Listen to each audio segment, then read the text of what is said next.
അപ്പോ ഒരേ മുഖത്ത് ഒരേ സമയത്ത് രണ്ട് ഭാവങ്ങൾ മിന്നിമറയുന്നത് നിങ്ങൾ കണ്ടിട്ടുണ്ടോ? അതിന് ഇന്ന് തലസ്ഥാന നഗരി സാക്ഷ്യം വഹിച്ചു. ഒപ്പം കേരളത്തിലെ മാധ്യമ പ്രവർത്തന രംഗത്തെ ഒരു വലിയ മാറ്റത്തിനും തലസ്ഥാന നഗരം സാക്ഷ്യം വഹിച്ചു. മാത്രമല്ല, ആരുടെയൊക്കെയോ നിർദ്ദേശപ്രകാരമുള്ള പോലീസിന്റെ ഇരട്ടത്താപ്പിനും തലസ്ഥാന നഗരം സാക്ഷ്യം വഹിച്ചു. ഇതിന്റെ എല്ലാം കാരണം എന്തായിരിക്കും? നമസ്കാരം.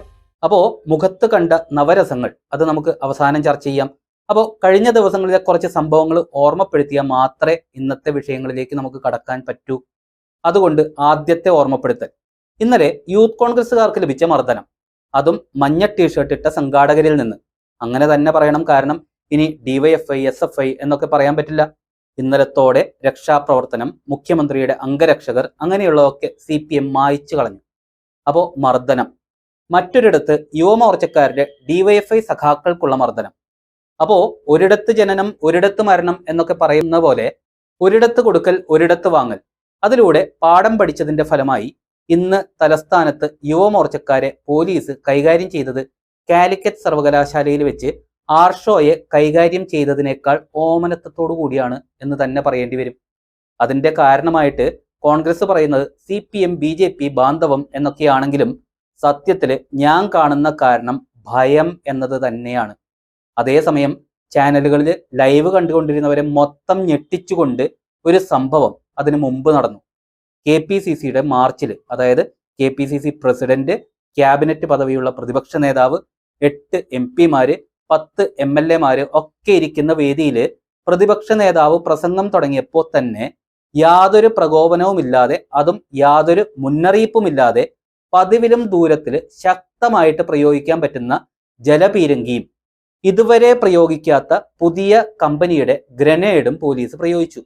അതും ജലപീരങ്കി ലക്ഷ്യമിട്ടത് നേതാക്കളിരുന്ന വേദിയിലേക്ക്, ഗ്രനേഡ് വന്നു വീണതും വേദിയിലേക്ക് തന്നെ.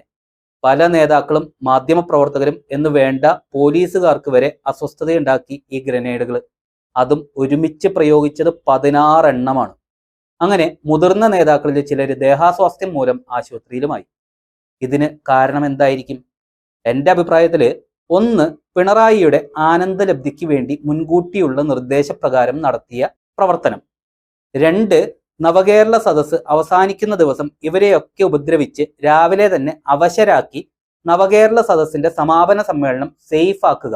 അതായത് നവകേരള സദസ്സിൽ അലങ്കോലമുണ്ടാവും എന്നുള്ള ഭയം മൂലം ഉടലെടുത്ത നടപടി. 3, അതാണ് പ്രധാനം.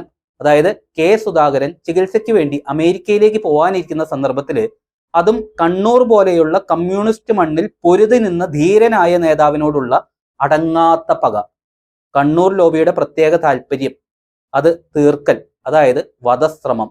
അപ്പോൾ സർക്കാരിനോട് സ്വാഭാവികമായിട്ടും ചോദിക്കേണ്ട ഒരു ചോദ്യം, ബസ്സിന് ഷൂ എറിഞ്ഞാൽ വധശ്രമം. അപ്പോൾ ഇന്ന് നേരിട്ട് സുധാകരനെ ഉപദ്രവിച്ചതിന് പോലീസിനെതിരെ വധശ്രമത്തിന് കേസെടുക്കോ എന്നുള്ളതാണ്. ഒരു വിഷയം കൂടി പറഞ്ഞിട്ട് പ്രധാന വിഷയത്തിലേക്ക് നമുക്ക് കടക്കാം. അപ്പോൾ ഓർമ്മപ്പെടുത്തൽ 2, അതായത് കടക്ക് പുറത്ത് മാറി നിൽക്ക് എന്നൊക്കെയുള്ള ചില വരദാനങ്ങളുടെ അശരീരി, അതൊക്കെ കേട്ട് പഞ്ചപുച്ഛമടക്കി കാരണഭൂതത്തിന്റെ മുൻപിൽ നിന്നിരുന്ന മാധ്യമപ്രവർത്തകരെയാണ് കേരളം 7 വർഷങ്ങളായിട്ട് കണ്ടുകൊണ്ടിരിക്കുന്നത്. നവകേരള സദസ്സിലും ഇത്രയും ദിവസങ്ങളായിട്ട് അത് തുടർന്നു വന്നിരുന്നു. റിപ്പോർട്ടർ TVയുടെ അരുൺ കുമാറൊക്കെ രഥത്തിൽ വെച്ച് നടത്തിയ ഇന്റർവ്യൂവില് പരമാവധി സുഖിപ്പിക്കുന്ന ചോദ്യങ്ങളൊക്കെ ചോദിക്കുന്നത് നമ്മൾ കണ്ടതുമാണ്. പക്ഷേ ഇന്നലത്തെ വധശ്രമ ഗൂഢാലോചന കേസോടെ ഇന്ന് ഭയമൊക്കെ മാറി മുഖ്യമന്ത്രിയുടെ പത്രസമ്മേളനത്തിൽ ചില വനിതാ മാധ്യമ പ്രവർത്തകരൊക്കെ നല്ല ചുറുചുറുക്കോടെ ചോദ്യങ്ങൾ ചോദിക്കുന്നത് കണ്ടപ്പോൾ ഒരു പ്രത്യേക സന്തോഷം തോന്നി. ആ പത്രസമ്മേളനത്തിൽ തന്നെ 3ാമത്തെ, അതായത് നമ്മുടെ പ്രധാന വിഷയവും കാണാൻ സാധിച്ചു. അതായത് ഒരു മാധ്യമ പ്രവർത്തക റിപ്പോർട്ടർക്കെതിരെ കേസെടുത്തതിനെ കുറിച്ച് ചോദിക്കുമ്പോൾ പച്ചാളം ഭാസിയുടെ ശിഷ്യനായ സരോജ് കുമാറിന്റെ ആ സിനിമയിലത്തെ അവസാനത്തെ ഷോട്ട് നമുക്ക് ഓർമ്മ വരും.